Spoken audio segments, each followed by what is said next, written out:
Dr. Scott, you could just stay there for 2 questions, please. On Sunday, the Rhode Island Department of Health tweeted, among other things, that Rhode Island COVID-19 hospitalizations continue to increase as they ask Rhode Islanders to get vaccination. According to HHS.gov Data Hub, Rhode Island hospital capacity taken up by COVID patients was 4.9%, down from 6.22 the previous week. ICU capacity continues to slip, taken up by COVID, dropping from 18+% to under 12% in the same time. Dr. Scott, there exists a significant trust gap with the state of Rhode Island and its citizens for a number of reasons. Generationally, was this an intentional mistake, or was this was an accidental misrepresentation?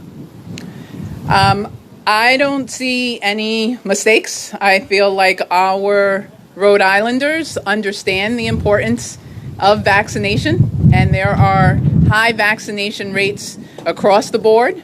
You're welcome to ask your second question and further clarify what your first one was. Well, you've got 2 different numbers. I'm not sure how clear I have to be.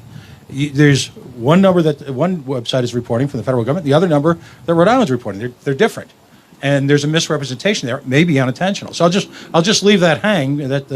But just as importantly, last week the Coalition Radio attempted to reach the Department of Health and asked them about a practice this week, which meant where this is incredibly enough at the ACI. Bring your family to work day, and one of the traditions in that was to bring people through the prison, which, of course, if you're paying attention to the science, the CDC clearly suggests strongly that no one be interrupting prison communities with those type of tours.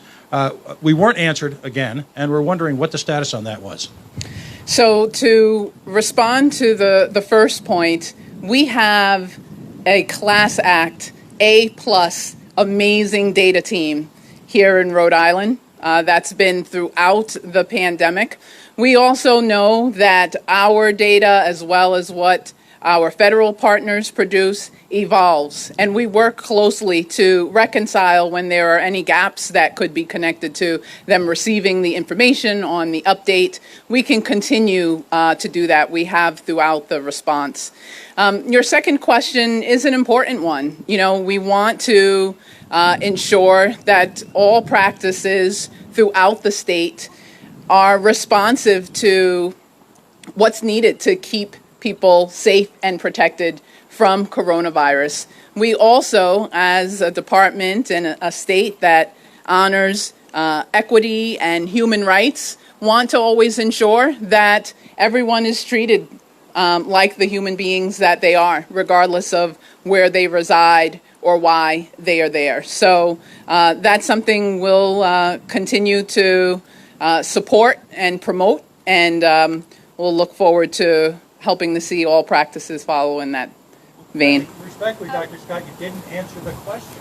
Could you please answer the question? Is it happening this week and not? And after being inquiries both from the American Civil Liberties Union as well as small reporting groups like ours, you can't claim that you're not aware of it. So please answer the question. Is it happening or not? We understand you respect the process. Is it happening? So your question is directed to the Department of Corrections that actually hosts that event. It will be important for them to answer that. And I am aware of it and will continue to work with them on handling that as safely and appropriately as possible. Thank you. So the next question, Pat. Wayne? You have no oversight over the Department of Corrections.